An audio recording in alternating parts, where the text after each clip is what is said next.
හෙට ඉඳන් මම මේ කියන ටික පුරුදු වෙන්න. කාටවත් කුණුහරුපෙන් කතා කරන්න එපා. කාටවත් තෝ කියලා කියන්න එපා. කෙනෙකුගේ හිතක් රිදෙනවා නම් ඇත්තක්වත් කියන්න එපා. පැහැදිලිද? සමහරු කියනවා නේද ඔය ඒකට නම් කියන්නේ මෝඩකම කියලා. මම බෙල්ල ගහලා ගියත් කියන්න තියෙන දේ කියනවා කියලා. ඒක හපංකමක්ද? එහෙම කියන්නේ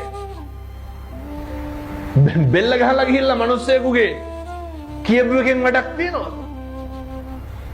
වැඩක් නැහැ. හිතක් රිදෙනවා නම් කෙනෙකුගේ දෙපාරක් හිතන්න. ඇයි මෙහෙම කියන්න හේතුව? මරණ මංචකේ එළවයි මෙලවයි දෝලණය වෙනකොට මොකක්ද මතක් වෙන්න ඕන?